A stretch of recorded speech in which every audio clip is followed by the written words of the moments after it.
सभी को मेरा प्रणाम। मैं डॉक्टर निशान ठाक international forum for promoting homeopathy के हिंदी सत्र के 758 डे पर आप सभी का हार्दिक स्वागत करता हूँ। आप सभी अवगत होंगे कि IIPH फोरम एक अंतर्राष्ट्रीय होम्योपैथी संस्था है जो पिछले कोविड काल से निरंतर दैनिक वेबिनार का आयोजन करता आ रहा है। प्रारंभ में अंग्रेजी और मलयालम भाषा में किया जाता रहा, तत्पश्चात राष्ट्रीय भाषा हिंदी में भी आयोजन किया जाने लगा। इस प्रकार के कार्यक्रम का मुख्य उद्देश्य होम्योपैथी के विशिष्ट पहचान के तहत सभी इच्छुक लोगों के साथ होम्योपैथी ज्ञान का साझा करना और सभी के बीच एक सद्भावना को प्रोत्साहित करना। आइए आज की इस बैठक को प्रारंभ करने से पहले हम 1 मिनट का मौन रखें और ईश्वर से मार्गदर्शन प्राप्त करें। धन्यवाद। मैं आप सभी का पुनः स्वागत करता हूँ। मैं आज की इस बैठक में मुख्य अतिथि डॉक्टर ध्वनिका मैम का हार्दिक स्वागत करता हूँ। आज का जो हमारा टॉपिक है, utility of rare medicine in clinical practice, part 2। मैं मैम से आग्रह करना चाहूंगा कि आप अपना व्याख्यान प्रारंभ करें। Thank you sir. सबसे पहले तो मैं सभी का सहानी सर का धन्यवाद करना चाहती हूँ और management team, technical team IFPH का तहे दिल से धन्यवाद करना चाहती हूँ कि उन्होंने ये जो प्लेटफॉर्म बनाया है होम्योपैथी को प्रमोट करने का। बिकॉज जैसे पता है कि पेंडेमिक, इतने सारे पेंडेमिक आ गए, तो होम्योपैथी जो सेकंड लाइन ऑफ ट्रीटमेंट है वो भी मेन ट्रीटमेंट की तरह ली गई थी। और आजकल क्लिनिकल कॉलेजेस में भी क्लिनिकल का ज्यादा इम्पोर्टेंस दिया जा रहा है। तो इसकी वजह से ये जो प्लेटफॉर्म है बच्चों के लिए भी बहुत ही अच्छा है, प्रैक्टिशनरों के लिए भी बहुत ही अच्छा है और इससे नॉलेज भी काफी गेन होता है। मैंने काफी वीडियोस देखे हैं और जो इतने फ्रूटफुल वीडियोस है, तो इसकी वजह से मैं आप सभी को धन्यवाद करना चाहती हूँ जो मुझे इस डायस पे बुलाया और मुझे ये एक अपॉर्चुनिटी दी लेक्चर प्रेजेंट करने की। Thank you for that. और ये मेरा सेकंड पोर्शन है। जैसे एम आई ऑडिबल? सुनाई दे रहा है? Yes yes ma'am. Okay okay. तो दुर्लभ रेमेडीज, औषधियों के बारे में ये मेरा सेकंड लेक्चर है। मैंने क्लिनिकल प्रैक्टिस में बहुत सारी इतनी अच्छी रेमेडीज का जैसे इतना सही उपयोग जो प्रैक्टिस में करते हैं वो काफी कम हम कॉलेजेस में भी जान पाते हैं, क्योंकि मेजॉरिटी केसेस में, क्योंकि मैं रेपर्टोरियन हूँ, मैं रेपर्टरी सब्जेक्ट में प्रोफेसर हूँ, तो मुझे पता है कि मोस्टली जो हमारे प्रैक्टिस में आती है वो पॉलीक्रेस्ट रेमेडीज आती है। ऐसी रेयर रेमेडीज का हम उपयोग भी बहुत कम करते हैं। तो इसका भी एक बहुत इम्पोर्टेंस है और सभी रेमेडीज क्लिनिकल प्रैक्टिस में करनी चाहिए यूज। और ये नए जो प्रैक्टिशनर है उन लोगों को ये सब पहुंचानी जरूरी है, क्योंकि उनसे उनको कॉन्फिडेंस बढ़ेगा। जब भी उनको रिजल्ट्स ऐसे मिलेंगे तो एक कॉन्फिडेंस भी बिल्डअप होगा और we can stand up with the main line of the treatment. So इसके लिए मैं, मेरा ये मैक्सिमम ट्राई रहेगा कि मैं ज्यादा से ज्यादा अच्छा क्लिनिकल लेक्चर इसमें प्रेजेंट करूंगी और इसकी रेमेडीज जो मैंने क्लिनिकल यूज में यूज की है, एक्चुअली यूज की है, वही रेमेडीज मैं आपको दिखाऊंगी with that of the cases. तो मैं शेयर करती हूँ ये मेरा लेक्चर। एडमिट के लिए किसी मैं मुझे ही एक्सेस है सर, या कोई और भी एडमिट कर नहीं, सकता नहीं, है?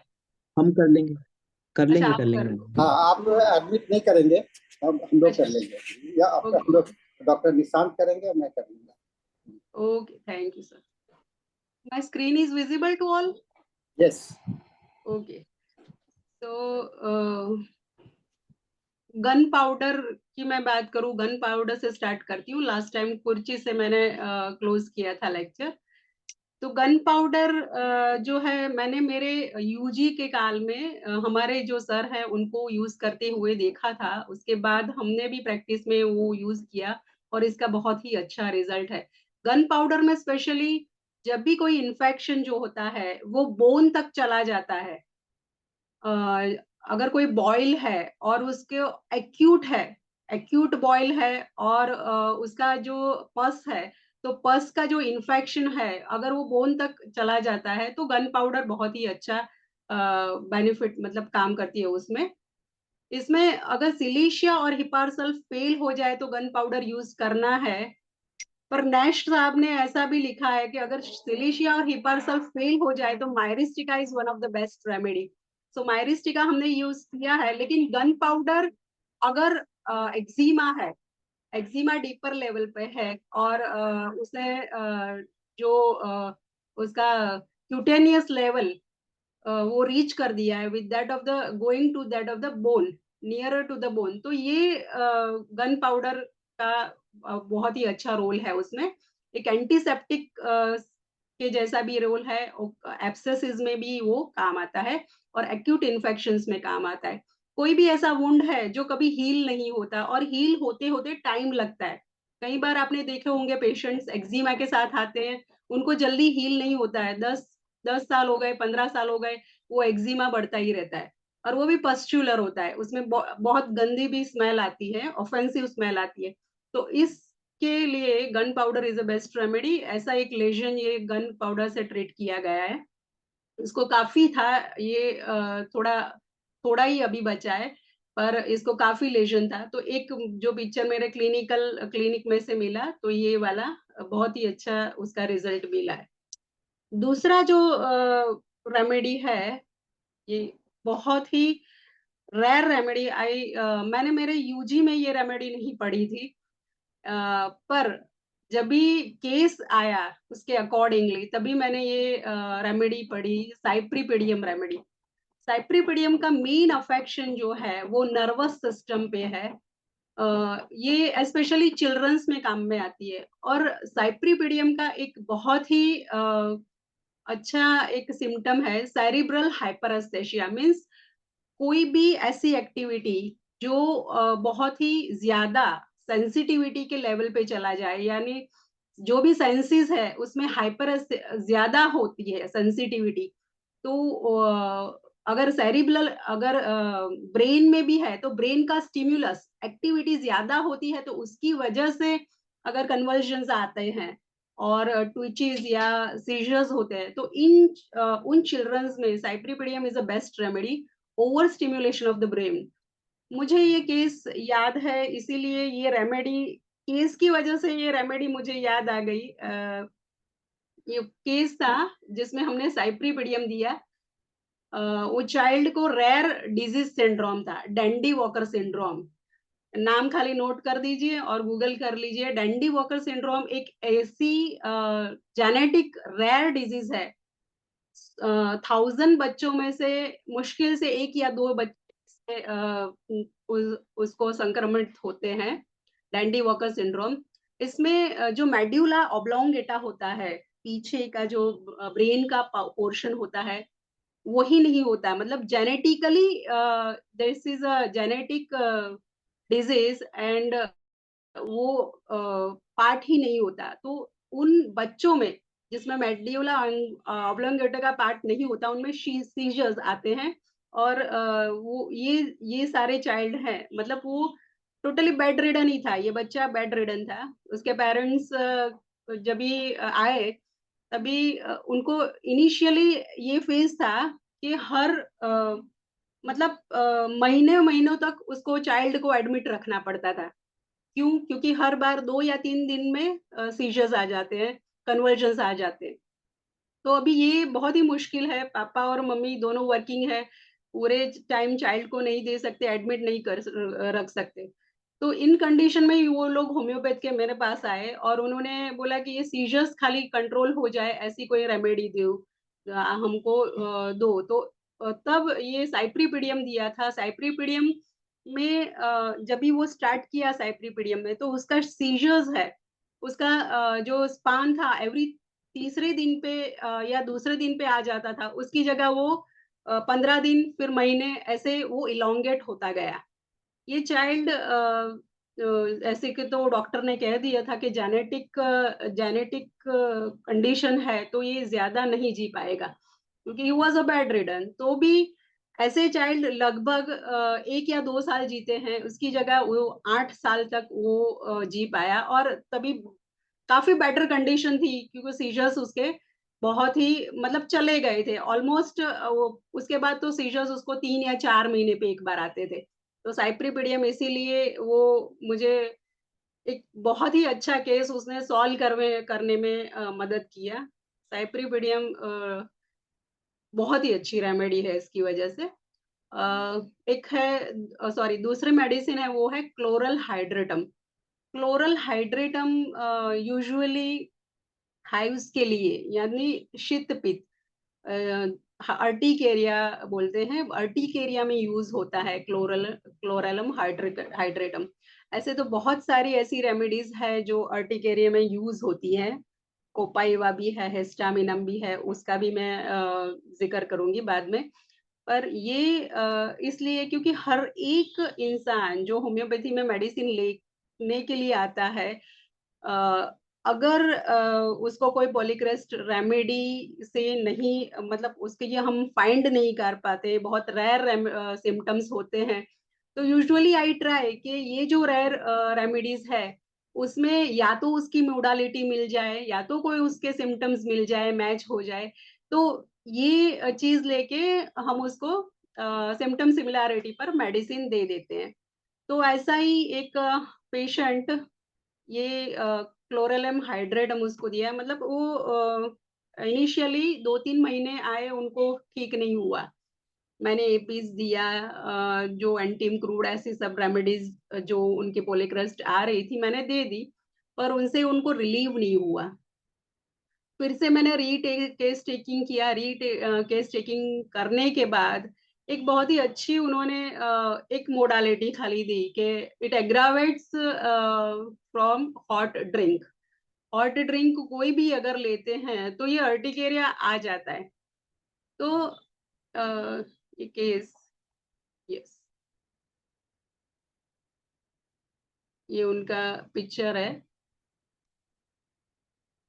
पेशेंट का नाम था अखिलेश यादव। ये 1 साल पहले उन्होंने पहले तो मॉडर्न मेडिसिन, मतलब 1 साल उन्होंने किया था मॉडर्न मेडिसिन, रिकर होता था, बाद में वो होम्योपैथी में आए। तो इनिशियली मैंने उनको इंटरकरंट दिया था, फिर एपीज दिया था, कोई इम्प्रूवमेंट नहीं था। फिर रीक केस टेकिंग किया। रीक केस टेकिंग में ये जो से urticaria was from spirituous liquors and hot drinks, उसके ऊपर ये प्रिस्क्रिप्शन दिया। ये देने के बाद 15 डेज के बाद पेशेंट आया, तो ही टोल्ड कि मेरा जो फ्रीक्वेंसी है अर्टिकेरिया होने का, शीत पित्त होने का फ्रीक्वेंसी कम हो गया है। पहले रोज आता था, रोज आने की जगह अभी वो हफ्ते में 1 या 2 बार आता है। द पेशेंट, ये पेशेंट अखिलेश जो पेशेंट है, उनको यूपी से है। उनको थोड़ा ये था कि अगर मैं एविल, वो साथ में ले रहे थे मॉडर्न मेडिसिन भी, अगर वो मैं बंद करूंगा तो मुझे ज्यादा हो जाएगा। तो धीरे धीरे वो मेडिसिन ट्रेपर कराई, ये मॉडर्न मेडिसिन ट्रेपर कराई, और उसके बाद ये मेडिसिन चालू की। अभी उनको पूरी कंप्लीटली उनको अच्छा हो गया है। Now he has been completely cured. मेरे पास केस भी है, आप एका केयर के जो ऐप है उसमें भी जाके देख सकते हो, उनका सब रिकॉर्ड भी है। ये दूसरा जो उसके बाद का अनदर रेमेडी जो है वो है एपिफेगस। Epiphagus is a very good remedy for thick neurasthenic and nervous headache, especially in women brought on or made worse by exertion or shopping. बहुत ही अच्छी फीमेल्स के लिए रेमेडी है। यूजुअली आपने सुना ही होगा फीमेल्स ये कंप्लेन करते हुए कि मेरे कुछ काम, मतलब हैवी वर्क आ गया, उसके बाद मुझे हेडेक होने लगा, माइग्रेन हो गया, शॉपिंग के बाद ये तकलीफ हुई। तो ये यूजुअली वुमेन्स है, वो मेनोपॉजल एज में है या 40 के बाद है, तो उनको नर्वसनेस, मतलब और डिप्रेशन और नर्वसनेस और एंजाइटी की वजह से जो हेडेक होता है उसको न्यूरस्थेनिक हेडेक बोलते हैं। तो ये हेडेक, और उसका जो मेन रीजन है आफ्टर द शॉपिंग और एक्सर्शन, एपिफेगस अच्छी रेमेडी है। उसमें दूसरा है ओरियो डेफने। ये एपिफेगस में न्यूरॉन नर्व ओरिएंटेड होता है, और इसमें ओरियोडेफने में it is a cervical type, in epiphegus it is neurological. So ये थोड़ा डिफरेंस है, बाकी एक्सर्शन मोडालिटीज दोनों की सेम है। बहुत ही अच्छा रिजल्ट मिलता है उसका 30 पावर में। I usually give all the medicine in 30 power. अगर कोई ऐसा रेमेडी मतलब अगर भले ही एकदम मैच हो उनका मतलब सिम्टम सिमिलैरिटी है तो भी I start with the 30 only and I get good results in that also. तो और एक चीज 30 पावर देने की ये है कि because it is a rare remedy है तो उसमें why to stimulate the patients sensitivity. अगर खाली 30 या 6 पावर से उनको क्योर हो जाता है तो not to go for the higher potency, एक ये भी है। और कॉन्स्टिट्यूशनल नहीं है। दूसरी जो रेमेडी है वो है galium aparine. Galium aparine I have been using for many years, बहुत सालों से ये यूज कर रही हूँ। इनिशियली पहले जो भी एफ्थस जिन लोगों पेशेंट को होते थे, पेशेंट विल एफ्थस वाले पेशेंट्स काफी आएंगे एक्यूट केसेस में, दिल कम बहुत सारे आपको मिल जाएंगे। तो इसमें एक चीज है कि cancerous ulcers and nodulated tumours हो तो उनमें गैलियम एपेरिन दी जा सकती है। It favours healthy granulations on ulcerated skin.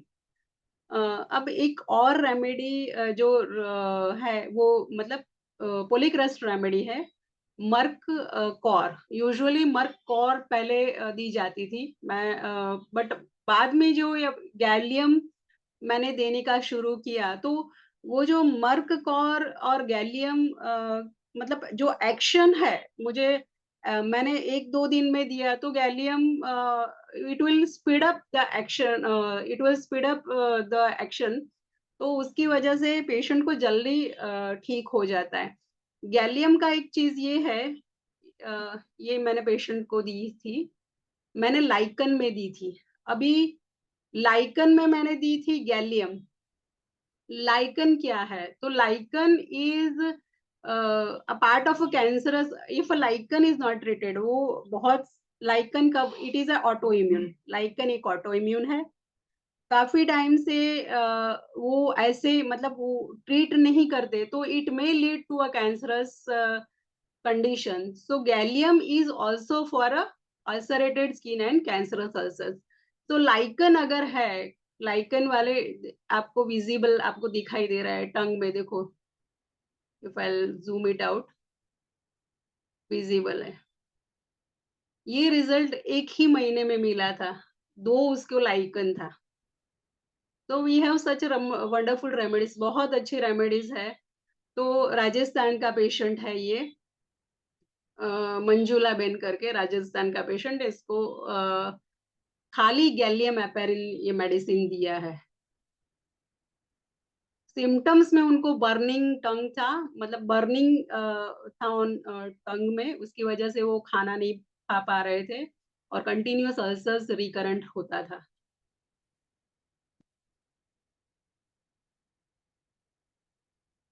दूसरी जेंशियाना चिरेटा। जेंशियाना चिरेटा मैं यूजुअली प्रैक्टिशनर्स को ये बोलूंगी कि जेंशियाना चिरेटा आप रखो ही अपने डेक में, आप रखो ही इसको। फीवर किलर है।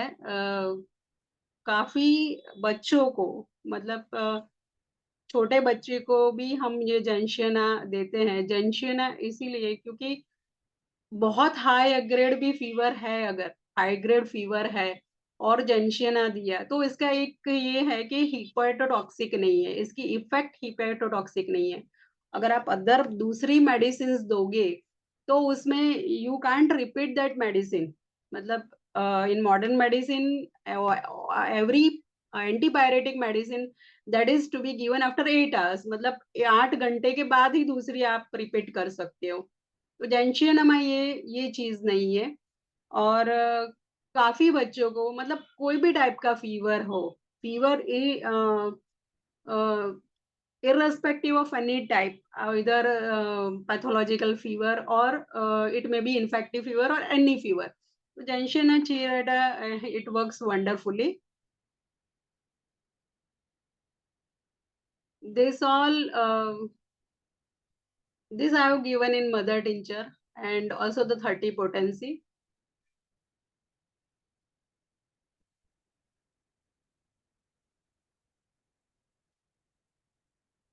इनिशियली जब भी बच्चे छोटे मतलब पेरेंट्स बच्चों को लेके आते हैं तो उनका कंसर्न ये रहता है कि हमारे बच्चों को पहले फीवर उतरना चाहिए।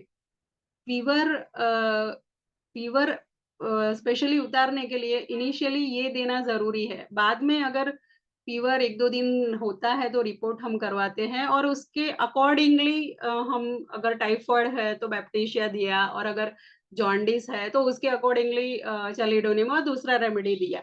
तो for initial basis to just encounter the fever symptoms we have to give it. That's why gentiana मैंने बोला कि आपके डेस्क में होना ज़रूरी है। आइलेक्स पैराग्यूरेंसिस ये एक रेमेडी है स्पेशली प्रोफाइलेक्टिक की जैसे काम करती है सनस्ट्रोक में। जैसे अगर बहुत ज़्यादा धूप है, स्ट्रोक लग गया, हीट की वजह से पेशेंट फेंट हो गया, बच्चा है बाहर स्कूल में गया है और उसको सनस्ट्रोक लग गया है। तो आइलेक्स ये बहुत ही अच्छी रेमेडी है। इसको आइलेक्स है, एक ग्लोनोइन भी अच्छी रेमेडी है। तो ये सनस्ट्रोक के लिए हेल्पफुल है। दूसरे भी उसके इंडिकेशंस है जैसे वो एंटी इन्फ्लेमेटरी की तरह एक्ट करती है और वेज़ोडायलेटेशन एंड कोलेस्टेरॉल में भी उसका अच्छा इफ़ेक्ट है। आइलेक्स मैंने 2-3 बार दिया है पेशेंट को। यूजुअली सनस्ट्रोक में होता ये है कि एजेड लोग ज़्यादा आते हैं या बच्चे स्कूल गोइंग बच्चे ज़्यादा आते हैं। तो स्कूल गोइंग बच्चे में ये दिया है, ग्लोनोइन है वो एजेड्स में दिया है। Glonoine has also the action on vasodilatation वो उसका भी एक्शन है वो वेसल्स पे, आर्टरीज़ पे। तो उसका भी ये भी अच्छा मेडिसिन है।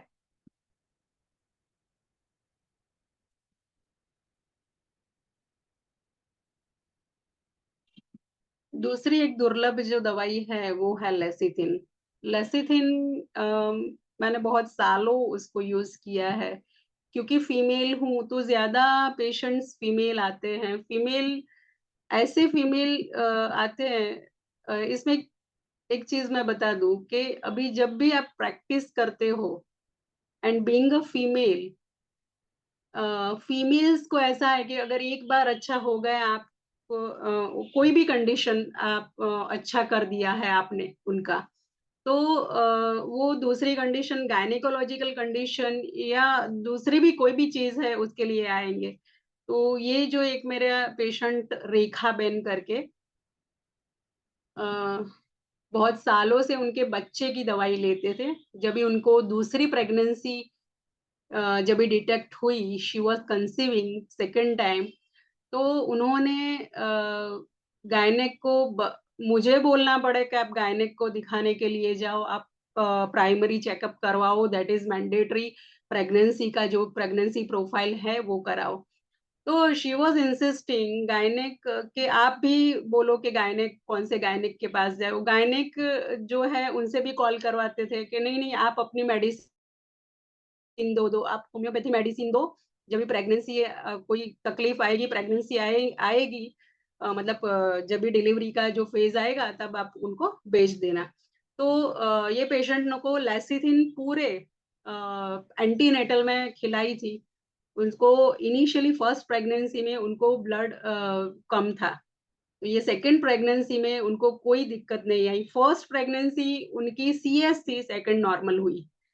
तो फर्स्ट सीएस इसीलिए हुई थी because she was anaemic during the pregnancy. इसमें लेसिथिन वो एंटीनेटल के पूरे एंटीनेटल में उनको खिलाई और वो blood cells, copper cells increase करता है, हीमोग्लोबिन इंक्रीज़ करता है। उसके बाद जो भी एंटीनेटल आया मैंने सब में वो देने का स्टार्ट किया बिकॉज़ उनको बहुत ही अच्छा रिज़ल्ट मिला है। जब भी चेक करवाते थे ब्लड तो एक भी बार फिर कम नहीं आया। उसमें ये गैलेक्टोगोक की तरह भी काम करता है मतलब मिल्क इंक्रीज़ करने के लिए भी एक उसका रोल है लेसिथिन का। तो पोस्ट प्रेगनेंसी भी उनको कोई तकलीफ नहीं हुई। जो पीरियड जो होता है फीडिंग पीरियड, तभी भी उनको ये मेडिसिन से बहुत ही अच्छा रहा। So we frequently give it in antenatal cases. Antenatal cases उसके बाद बहुत सारे एंटीनेटल जो भी प्रीवियसली अपने बच्चे को दिखाते हैं, बाद में पता चलता है कि भाई दे आर कंसीविंग, तो they use to come for the medicine. ये मेडिसिन साथ में चालू रखो, तो हम दूसरे मॉडर्न मेडिसिन भी चालू रखेंगे। कुछ लोगों को ऐसी होती है कि जैसे ड्यूरिंग एंटीनेटल जो हाइपर उनको नोजिया वॉमिटिंग होता है, हाइपर एमएसएस ग्रेविडोरम। तो हाइपर एमएसएस ग्रेविडोरम में भी बहुत अच्छी अपनी मेडिसिन है। उनको एंटी एमेटिक से ज्यादा तकलीफ होती है पेशेंट्स को, तो एंटी एमेटिक न लेनी पड़े उसके लिए अपनी मेडिसिन बहुत अच्छी मेडिसिन है। So during the antenatal period also ये हम होम्योपैथिक मेडिसिन और रेयर रेमेडीज हम दे सकते हैं। जैसे हाइपरएमेसिस ग्रेविडोरम मैंने जो बोला, उसमें सिम्पोरी कार्पस रेसिमोसा वो मैं फ्रीक्वेंटली देती हूँ। पेशेंट अगर कंसीव करता है, ये बोलता है कि सॉरी गायनेक ने बोला है कि आपको वॉमिटिंग बंद नहीं होगी तो इंजेक्शंस लेने पड़ेंगे, तो इंजेक्शंस मुझे नहीं लेने हैं, तो मुझे कोई ऑप्शन बताओ, तो मुझे कोई मेडिसिन दो। तो उनको हम ये सिम्पोरी कार्पस रेसिमोसा फ्रीक्वेंटली देते हैं। आपने थेरापेटिक्स में भी पढ़ा होगा आपके स्कूलिंग के दरमियान। तो these are certain antenatal certain gynaecological medicine जो मॉडर्न मेडिसिन के साथ भी हम यूज कर सकते हैं। दूसरा ये है serum angular ulcerum, yes ulcerum. whenever the kidney becomes acutely affected, so अगर क्रोनिक और एक्यूट किडनी फेलियर होता है, तो अगर एक्यूट किडनी फेलियर है तो उन केसेस में serum angular is a very good remedy. It has it is eminently efficacious to re-establish the diuresis and in rapidly arresting the albuminuria. So albuminuria जो है उसका भी लेवल वो कम करता है, especially अल्सीरम has been used many times। जो भी serum creatinine level अगर ज्यादा होता है पेशेंट में, तो ये बार बार यूज होती है और उसका बहुत ही अच्छा रिजल्ट है। इसके साथ एक अल्फा अल्फा है, ये पेशेंट में मैंने यूज किया था, उनका भी केस दिखा देती हूँ। हाँ, ये मिस्टर कृष्णकांत शाह, जब भी वो मेरे पास मेडिसिन लेने आए थे, तभी he was almost 70 years and there was acute renal failure। acute renal failure था ऑलरेडी, ये रिपोर्ट के साथ ही आए थे। 35% किडनी फंक्शनिंग वाज देयर और उनका सीरम क्रिएटिनिन लेवल जब भी वो आए तभी it was almost 4। Then ulcerum was given, तो अल्सीरम देने के बाद वो 2 और 3, मतलब ये वेरिएट होता था, कई बार 2 वो कई बार 3 रहता था। एवरी मंथ ये हम सीरम क्रिएटिनिन रिपोर्ट करवाते थे और उसमें either some time it come to 2 mg पर डीएल और कभी कभी 3 mg पर डीएल रहता था। तो ये जो थे, अभी नहीं है, लेट लिखा है मैंने, लेट मिस्टर कृष्णकांत शाह, वो 10 साल उन्होंने खाली होम्योपैथिक मेडिसिन पे ही निकाले विथ ओनली 35% किडनी फंक्शनिंग। मैं ये हमारे ये जो है ये जो थे वो गायनेकोलॉजिस्ट, एक गायनेकोलॉजिस्ट के फादर थे और वो अपनी मेडिसिन नहीं दे रहे थे, उनको डायलिसिस नहीं करवाना था। यूजुअली 4 या 5 आता है तो पेशेंट को डायलिसिस के लिए बोल देते, you have to go for the dialysis. तो इनके केस में डायलिसिस नहीं करना पड़ा, ये 10 साल तक उनको डायलिसिस नहीं करना पड़ा। 2 mg पर डीएल, कभी उससे भी कम आया है रिपोर्ट में, टेंटेटिवली एवरेज ही लिखा था। तो सी कितना अच्छे क्वालिटी ऑफ लाइफ हम दे पाए उनको और इतना एक्सपांड कर पाए इनकी लाइफ। वो खुद गायनेक जो उनका बेटा था उनकी हॉस्पिटल में पूरा अकाउंट का सेक्शन वो ये संभाल रहे थे। पर हर महीने या 15 दिन पे ये मेडिसिन लेने आते थे। वो मेडिसिन एलोपैथी नहीं लेते थे मॉडर्न मेडिसिन, क्योंकि उनके पता था कि उसमें एचबी ब्रेकडाउन होता है। एचबी ब्रेकडाउन होता है तो उनको तुरंत डायलिसिस के लिए बोल देंगे। तो डायलिसिस के लिए उनको फिर नहीं जाना पड़ा। एक्सपर्ट को दिखाया, उन्होंने हिमेटोलॉजिस्ट को भी दिखाया और किडनी के जो डॉक्टर थे एक्सपर्ट उनको भी दिखाया। तो उन्होंने भी ना बोला कि नहीं अभी करने की, हमको डायलिसिस करने की ज़रूरत नहीं है, आप जो मेडिसिन ले रहे हो आप कंटिन्यू रखो। So this was a remarkable case and remarkable improvement with just only serum angular.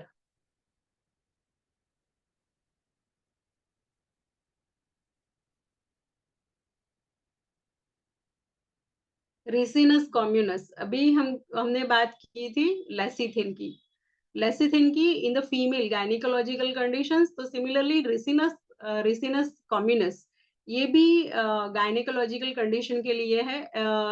जब भी मिल्क मतलब शतावरी आपने सुना होगा आयुर्वेदिक में, जो मिल्क कम आता है फीमेल्स में आफ्टर प्रेगनेंसी, अगर मिल्क कम आता है और कोई फीमेल्स में नॉन अपीयरेंस बिल्कुल नहीं आता है, तो इन लोगों में फ्लो इंक्रीज करने के लिए ricinus communis is a very good best remedy nursing woman के लिए। और इसके रिजल्ट्स भी बहुत अच्छे हैं, आप देख के देखो, you will really have a remarkable results ricinus communis. और दूसरी जो रेमेडी है वो है लेक्टुका विरोसा। लेक्टुका विरोसा है, वो भी उसमें भी you can after giving there is you can it acts as a galactogogue.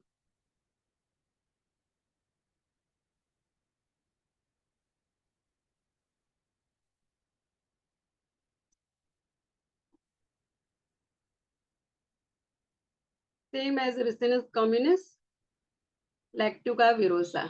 लैक्टुका विरोसा अगर कॉन्स्टिपेशन थोड़ा रहा तो लैक्टुका विरोसा देते हैं, नहीं तो रेसिनस कॉम्युनस इससे से काम हो जाता है। यस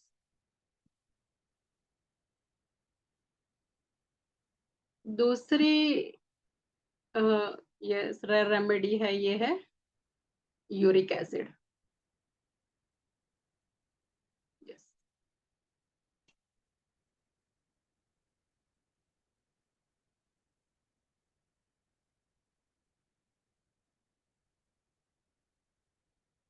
यूजुअली ये जो मेडिसिन है रेयर रेमेडीज, एक बात इसमें ये करना चाहूंगी कि रेयर रेमेडीज है उसकी जो एक्शन है वो कंपैरेटिवली थोड़े दिन तक होती है, लॉन्ग लास्टिंग नहीं होती है। तो फ्रीक्वेंट रिपीटेशंस में भी देनी पड़ती है उसको।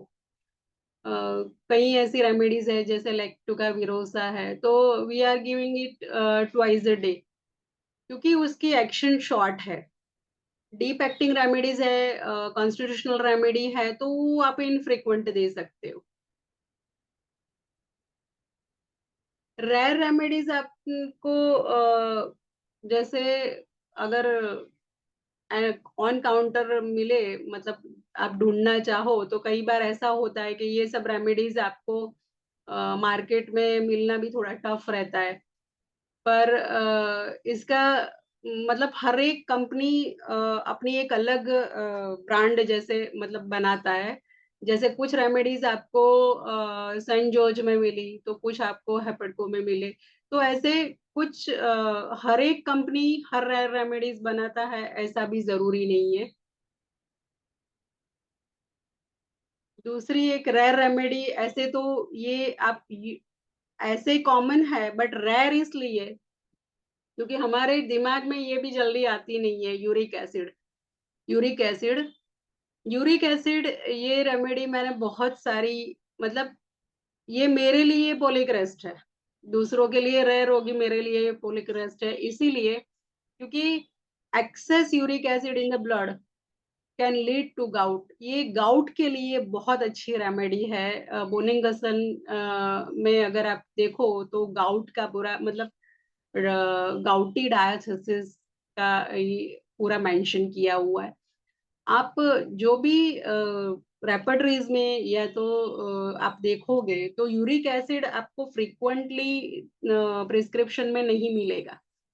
अ, आपको जैसे यूरिक एसिड के लिए अगर आपको कोई प्रिस्क्राइब करना चाहो तो दूसरी रेमेडीज जैसे पोलिक्रस्ट रेमेडीज ज्यादा आएगी। और यूरिक एसिड का एक मैं इसलिए फ्रीक्वेंट यूज करती हूँ क्योंकि उसका अफेक्शन जो है जो भी आप जिस पेशेंट को गाउट होता है और उसमें अगर आप कोई मेडिसिन देते हो कोई भी मेडिसिन तो उसका अफेक्शन उसको हार्ट में भी होता है, पर यूरिक एसिड का ये नहीं है। ये एक चीज मुझे प्रैक्टिस के दौरान पता चली। जैसे यूरिक एसिड का हम देते हैं, मैं बोलो ओके मिस आउट हो गई है ये रेमेडी। यूरिक एसिड है ये देने की मैं इसलिए बोल रही हूँ यूरिक एसिड ही देना चाहिए क्योंकि जो रिकरेंसी है वो भी हम प्रिवेंट कर सकती है।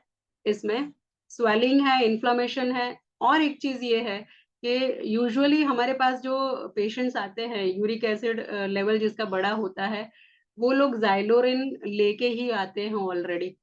या तो फिर कई बार ऐसा होता है कि ये डिजीज यूरिक एसिड वाला जल्दी डायग्नोस नहीं होता। पेशेंट पेन पेन करके ऑर्थो के पास जाते हैं, ऑर्थो जो होते हैं पेन किलर्स देते हैं, पेन किलर्स से अच्छा नहीं होता तभी अपने पास आते हैं। तो हमको ये टेस्ट करवाने के बाद पता चलता है।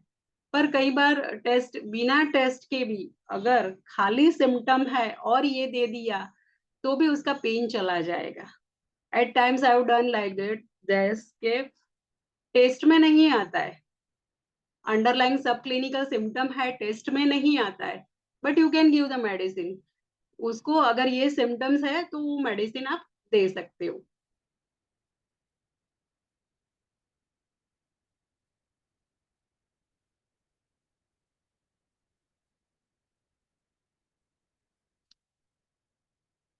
दूसरी बहुत अच्छी रेमेडी है वो है फ्रैक्सिनस अमेरिकाना। रेयर रेमेडीज में से एक रेमेडी है fraxinus americana, but frequently used in the female conditions. Fibrous growth है जिसमें जिसमें यूट्राइन ट्यूमर्स हो। और अगर पेशेंट आपके साथ पास आता है कि भाई मुझे सर्जरी नहीं करवानी है, मुझे यूट्रस नहीं निकालना है और डॉक्टर ने ऐसा बोला है, गायनेकोलॉजिस्ट ने, कि आपको फाइब्रॉइड है तो यूट्रस निकालना ही पड़ेगा। तो एट टाइम्स ऐसा भी होता है कि वहां से सर्जरी के लिए बोला है और पेशेंट आपके पास आता है डर के मारे।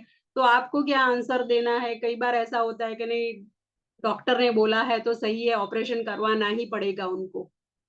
पर फाइब्रॉइड में ऐसे है, फाइब्रॉइड दो टाइप के होते हैं। कुछ फाइब्रॉइड ऐसे होते हैं वो रिग्रेस हो जाते हैं खाली मेडिसिन से, कुछ फाइब्रॉइड ऐसे होते हैं वो रिग्रेस नहीं होते हैं, वो ऐसे ही पड़े रहते हैं। या तो पड़े रहते हैं या फिर कुछ लोग जो है मतलब हाइपोकॉन्ड्रियक लोग होते हैं जो वो निकलवा देते हैं कि अगर ग्रोथ पड़ा रहे और वो कैंसरस हो गया है तो वो डर के मारे कई बार निकाल भी देते हैं।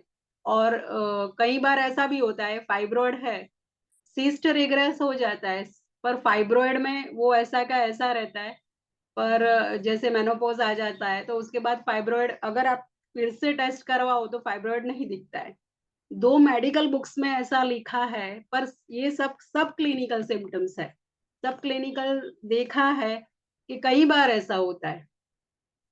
तो इन पेशेंट्स में जैसे चॉकलेट सिस्ट फाइब्रॉइड है तो वो मेडिकली ऐसा लिखा है कि it can not be removed by with the medicine, आपको ऑपरेशन करवाना ही पड़ता है। बट अगर आप मेडिसिन दे के देखो तो कई बार ऐसा होता है कि ऑपरेशन की जरूरत नहीं होती है पेशेंट को। तो कौन कितने साइज के फाइब्रॉइड लेने वो भी आपको डिसाइड करना है। बीइंग अ डॉक्टर आपको क्या एश्योरेंस देना है पेशेंट को? फाइब्रॉइड, हाँ, फाइब्रॉइड आप ट्रीट कर सकते हो होम्योपैथिक मेडिसिन से, बहुत अच्छी तरीके से आप ट्रीट कर सकते हो। सो फ्रैक्सिनस अमेरिकाना बहुत ही यूज किया हुआ है, यूजुअली मदर टिंचर्स इनको दिया है, और आपको रिपोर्ट बिफोर और आफ्टर का रिपोर्ट 13 mm का फाइब्रॉइड, हाँ, उनको 1 या 2 टाइम मेडिसिन दिया, उसको 9 mm, 13 into 12 mm का fibroid, you can see here case, और वो हो गया 9 mm into 7 mm, ऑलमोस्ट आधा, 1.5, इतना तो कम हो गया ये। तो फिर उसको मेडिसिन कंटिन्यू किया, पूरा चला गया है फाइब्रॉइड। तो ऐसे काफी केसेस हैं जिनको खाली फ्रैक्सिनस अमेरिकाना से फाइब्रॉइड चला गया है। तो ये सब मैंने जो दिखाए हैं वो मेजोरिटी सर्जिकल केसेस है, और उनको सर्जरी के लिए बोला है, बट ये होम्योपैथिक मेडिसिन से बहुत अच्छा हो गया है। तो कई बार ये ही आगे पार्सिट ऑन होता है, माउथ टू माउथ यही पार्सिट ऑन होता है कि यहाँ सर्जरी नहीं करवानी पड़ती। तो ये भी एक बड़ी चीज है अपने लिए, होम्योपैथ्स के लिए। दूसरी दुर्लभ दवाई है, वो है गलथेरिया प्रोकम्बेंस। ये मैंने प्रैक्टिस जब भी गलथेरिया मेडिसिन नैर में से मुझे मिली, और रेयर ही मेडिसिन है ऐसे, यूजुअली हम प्रैक्टिस में नहीं लेते हैं इसको। इन्फ्लामेटरी रूमेटिज्म, फ्लोरोडाइनिया और शायटिका में बहुत ही यूजफुल है। I have given this medicine उन पेशेंट्स में दिया है जिनको एक्यूट आर्टिकुलर रूमेटिज्म है, और यूजुअली रूमेटॉइड अर्थराइटिस एक ऑटो इम्यून डिजीज है। तो ऑटो इम्यून डिजीज वालों को हर एक ऑर्गन इफेक्ट होता है, खाली फर्स्ट ऑफ ऑल रूमेटिज्म खाली स्मॉल जॉइंट्स में, फिर लार्जर जॉइंट्स में आते हैं, फिर एब्डोमन, पूरे इंटरनल ऑर्गन्स में भी आता है। तो यहाँ gaultheria it also has affection on the stomach also, stomach पे भी अफेक्शन है।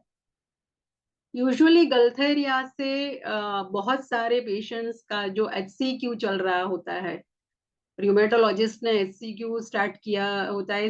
ये HCQ is an allopathic medicine, वो यूजुअली रूमेटॉइड अर्थराइटिस में रूमेटोलॉजिस्ट उनको स्टार्ट करवाते हैं, और उनको ये भी बोलते हैं कि उनका साइड इफेक्ट्स बहुत ज्यादा है, तो अगर आप पेन हो तो ही लो, बाकी मत लो। और ये एक बार HCQ चालू किया तो उसको विड्रॉ कराना थोड़ा टफ है, मतलब विड्रॉल होता नहीं है जल्दी। तो बहुत सारे ऐसे ऐसे पेशेंट्स हैं जिसमें गलथेरिया प्रोकम्बेंस ने HCQ को विड्रॉ करवा दिया है, मतलब वो पूरा HCQ बंद करके खाली गलथेरिया लेने से उनका रूमेटिज्म जो है वो एक स्टेज बढ़ने नहीं दिया, उसका प्रोग्रेस फर्दर नहीं होने दिया। रूमेटिज्म में मुझे याद है कि रूमेटॉइड अर्थराइटिस के 3-4 ऐसे पेशेंट, ऐसे हम बोलते हैं कि ऑटो इम्यून डिजीज है that can not be treated, that is only the progress is to be cut down, वो पूरा ट्रीट नहीं कर सकते, हम क्योर नहीं कर सकते।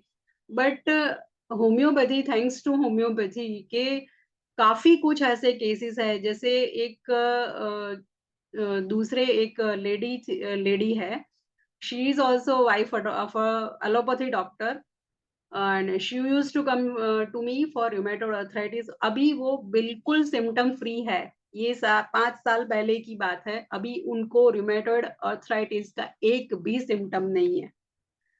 तो ये हम कर सकते हैं, ऐसे नहीं है कि लिटरेचर्स में लिखा है तो, because science is a science क्या है, ये एक नया प्रूविंग ही है। तो एट टाइम्स ये हो सकता है कि रूमेटॉइड अर्थराइटिस वाले को भी फिर से नहीं आया है, 5 साल तो हो ही गया है, सिम्टम्स ही नहीं आए आफ्टर द होम्योपैथिक मेडिसिन। तो such are the scientific evidences, ये साइंटिफिक एविडेंस ये इंपॉर्टेंट है हमारी पैथी आगे बढ़ाने के लिए। दूसरी रेयर रेमेडी है juglans regia. Juglans regia Boericke repertory में से मुझे मिली, और इसको देने के बाद रियली इसका रिजल्ट मैंने बहुत ही अच्छा मुझे रिजल्ट मिला। और यूजुअली ये टीनेज बहुत आते हैं, टीनेज जिन लोगों में कोमेडन्स या एक्ने, बहुत बुरी तरह के डिसफिगरिंग एक्ने होते हैं, और क्योंकि वो टीनेज में है तो they will sort out the ways, कहाँ जाए, क्या ट्रीटमेंट करवाए, दूसरी सभी ऑल्टरनेट ट्रीटमेंट करवाने के बाद भी उनको जो पस्ट्यूल वाले बड़े बड़े पिंपल्स होते हैं, तो इसके लिए juglans regia is a very good remedy. और शेंकर्स अल्सर्स लाइक होते हैं बहुत बड़े बड़े, उसमें अच्छी रेमेडी है। ये पेशेंट मेरे पास आया था, आर्ची नाम है, patient name is Archi. She was not going outside due to the pimples. आप देख सकते हो उसके पिंपल्स कितने डिसफिगरिंग है, आप उसको देख के डर जाओ, इतने पिंपल्स, एक भी जगह बाकी नहीं फेस पे। और ये पिंपल्स ये एकदम सपूरेटिंग पस्चुलर पिंपल्स थे उसके। खाली ये जुगलेंस रीजिया, ये मेडिसिन से देखो ये दूसरी विजिट का है, तीसरी चौथी अभी जो उसका जो है उसमें बिल्कुल चलेगा, ये नहीं, स्कार्स भी नहीं है उसको। तो सी ऐसा अगर आप लेके जाते हो तो पहले तो इसका कॉस्मेटोलॉजी पर्पस से उनको इतना खर्चा भी हो करेंगे और इतना सारा ट्रीटमेंट की बात करेंगे, और ये सिंपल ये मेडिसिन से नक्स जुगलेंस रीजिया से ये चला गया।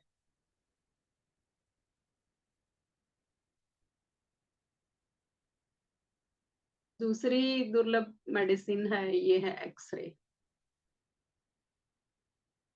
Again thanks to this medicine, ये सभी मेडिसिन जिन्होंने ढूंढी है उन सभी को धन्यवाद, इसीलिए क्योंकि ये बहुत सारे लोगों के मुश्किल मुश्किल में से बचाता है। ऐसे सोरियासिस आपको पता होगा कैसे पेशेंट किस कंडीशन में आते हैं।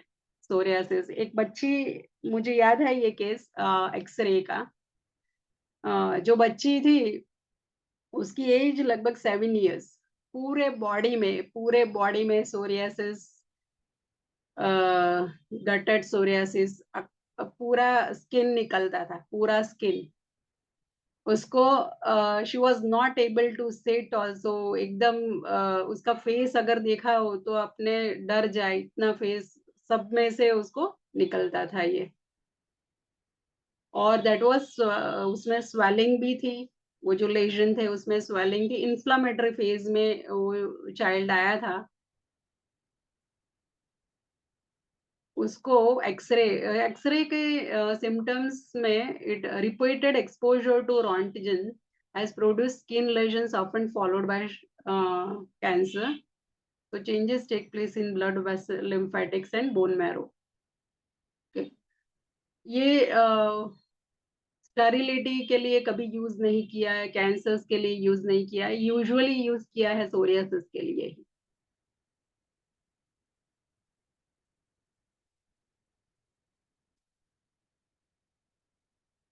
ये भी एक्सरे से ट्रीट किया हुआ है।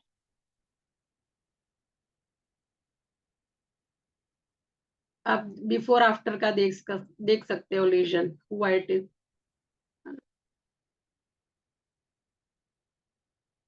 सिंपल मेडिसिन क्वेरकस, इसका खास डिस्कशन क्वेरकस का इसीलिए करना था क्योंकि बहुत ही अच्छी रेमेडी बॉम्बे का पेशेंट है, अभी चल रही है, उसके आगे भी बहुत सारों को दिया है। ये पेशेंट जो पेशेंट है डायरेक्टली नहीं आया है। यहाँ लिखा है spleen dropsy antidotes effects of the alcohol, deafness with noises, it is especially applicable to remove the craving of alcohol. अगर किसी को अल्कोहल की लत है तो ये छुड़वाने के लिए क्वेरकस बहुत ही अच्छा रिजल्ट है क्वेरकस का। ये पेशेंट जो है ये वाला mister Pranav from Mulund Mumbai. Alcoholism का उनको हैबिट है सिंस 15 इयर्स। उनकी वाइफ है, उनकी फ्रेंड मेरे यहाँ मेडिसिन लेती है, तो उनके फ्रेंड ने बोला कि होम्योपैथिक मेडिसिन यहाँ से करवाओ, तो I have not seen this people also. Via via I am, ये मेडिसिन कुरियर होती है, तो उनकी वाइफ ने ये मेडिसिन मंगवा के वो कभी चाय में देते या फिर रोटी में देते, ऐसे मेडिसिन ड्रॉप्स देते हैं, कोई ड्रिंक्स में दिया है। ये मेडिसिन देने के 1 महीने के बाद वो हर रोज पीते थे, अभी वीकली थ्राइस हो गया उनका, 50% कट ऑफ हो गया। और इरिटेशन लेवल बढ़ा है, लेकिन धीरे धीरे उनका जो अल्कोहलिज्म का क्रेविंग है वो लास्ट अभी लास्ट सैटरडे ये पेशेंट आया था, उन्होंने बोला, मतलब पेशेंट के फ्रेंड, उन्होंने बोला कि उनको अभी क्रेविंग नहीं होती, बिल्कुल क्रेविंग, मतलब उनको अच्छा नहीं लगता, तो 3 दिन तो लेते ही नहीं है। और अभी जो पिछले वीक है उन्होंने खाली 2 दिन लिया था, और he was a chronic drinker. 15 years से कंटिन्यूस उनको हैबिट थी, और दैट टू हैवी। तो इससे पूरा 50% कट डाउन हो गया उनका। जो क्रेविंग है, अल्कोहल का craving, that was cut down to 50%। Remarkable improvement, and she was so much pleased कि अभी अभी उनको जो सिगरेट का, मतलब अल्कोहल और स्मोकिंग दोनों हैबिट थी उनको, even smoking also is being reduced, alcohol is remarkably reduced.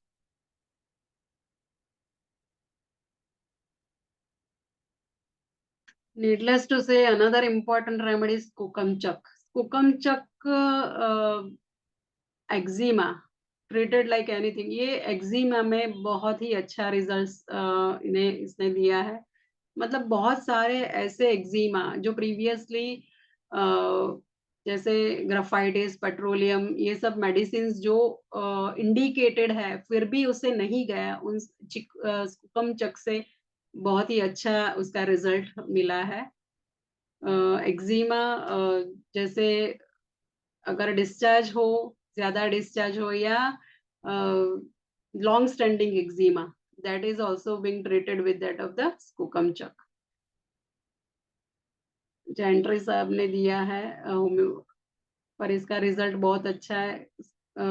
Even certain cases में ये एप्लीकेशन के लिए भी दिया है, और एप्लीकेशन में भी उसका remarkable result.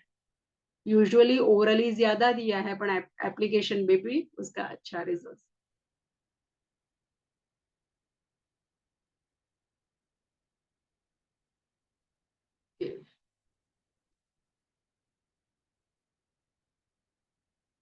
Yes.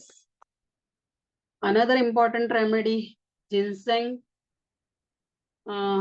quinquefolium. This is this remedy is, you should keep it with it should be there with homeopaths, because अभी क्या है कि जो ऐसे जो है, मतलब ये जो जमाना है, स्ट्रेसेस ज्यादा है, you have to fulfil the work, और एक गोल, एक कम्पिटिटिवनेस, ये सब बहुत ज्यादा है, तो इसके लिए आपको खुद को रिचार्ज करना पड़ता है। At times you have to recharge.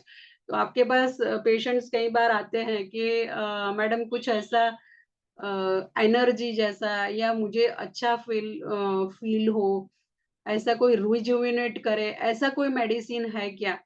और ये मेडिसिन यूजुअली 40-50s के बाद, जब भी पेशेंट एकदम नहीं जैसे उसको कुछ करने की इच्छा नहीं होती है, स्टिमुलेट, ये एक स्टिमुलेंट की तरह एक्ट करता है, ग्लैंड्स को स्टिमुलेट करता है।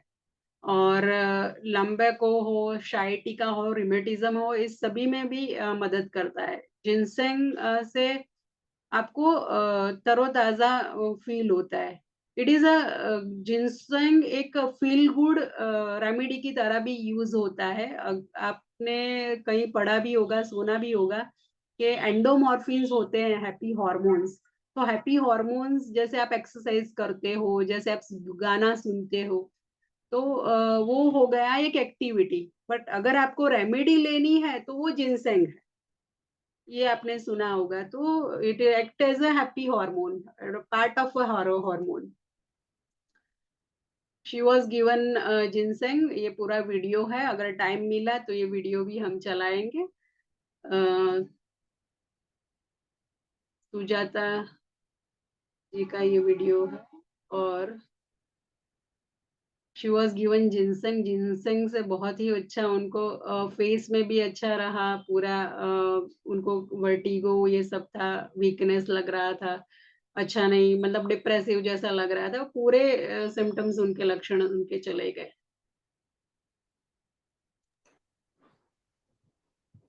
एक्यूटन। एक्यूटन इज अनदर रेमेडी। वो यूजुअली एक्ने के लिए दी गई है। जैसे डिसफिगरिंग एक्ने का हमने जुगलेंस आर दिया था, इसी तरह ये, खाली डिफरेंस इतना है कि ये जो एक्यूटन है वो it is removing the upper layer of the skin. Upper layer जो होती है वो स्किन की रिमूव करता है, तो स्कार्स है वो भी इससे चला जाता है। जो जुगलन सार में है तो वो सेबेशियस ग्लैंड पे उसकी एक्शन थी। Majority action was on sebaceous glands. तो एट टाइम्स एंटीबायोटिक्स अगर देते हैं, जैसे इसमें एक्ने में, उसकी जगह एक्यूटेन अगर दिया तो उसका ये ऑयल सिक्रेशन है, वो भी कम हो जाएगा। और इसके अलावा जो स्कार्स है वो भी इसमें चले जाते हैं। केस मानसी, यस, मानसी का केस है, नडियाद की बच्ची है, उसको एक्ने, बहुत बुरी तरह से एक्ने थे, ये वाला एक्ने पूरा आप देख सकते हो, सब पॉकेट्स फुल। ये तो मेरे ख्याल से दूसरी तीसरी मैडम मैडम आपके पास में अब केवल 2 मिनट बचा है। अच्छा, आपका 2 मिनट। 1 मिनट में कंक्लूड कर देंगे, अच्छा रहेगा। Okay okay, so I'll conclude only, sir. It is another remedy. The result you can see, acne का, पहले का, बाद का। Okay. तो देर आर बहुत सारे ऐसे रेमेडी है जो, मतलब जितना टाइम लो तो कम ही पड़ेगा, पर बाद में दूसरी सारी रेमेडीज की भी हम बात कर लेंगे। जैसे जो क्लिनिकल प्रैक्टिस में जो काम में आई वो सब रेमेडीज मैंने बता दिया सर। तो थैंक यू। और आप सर? बहुत अच्छा आपने हाँ लिया है। और आप इसका थर्ड पार्ट के लिए भी आपने कहा था, तो हाँ सर, जब समय मिलेगा तो आप मुझे बता दीजिएगा, थर्ड पार्ट में इसको कर लेंगे, ठीक है ना? Sure sir. It was very nice collection, और आपका कंपाइलेशन भी बहुत अच्छा है। 2-3 सवाल लोगों ने किया है पोटेंसी के विषय में, हाँ लोग पूछ रहे हैं। पोटेंसी आपने तो कहा ही है कि 30 पोटेंसी आप ज़्यादा यूज करती हैं। हाँ तो ये तो ठीक है, रिपीटेशंस की बात भी कर रहे थे, तो हाँ रिपीटेशंस के विषय में थोड़ा सा बोल दीजिए, हम लोग इसको ये करेंगे। गुड, तो time is up now madam. हाँ। सो अब बाद में बात करेंगे, इसको अभी हम लोग क्लोज डाउन करते हैं। आप पीपीटी को रिमूव कर लीजिए मैडम। हाँ हाँ, sure sir, thank you. So thank you madam for your wonderful presentations, and Yes. we are now closing the session and handing over to Dr. Bindu Raj for a English session. Thank you, What sir. for you, Dr. Bindu Raj? You can start your session now. Yes, And sir. madam Dhwanika ji, हाँ आपका ठीक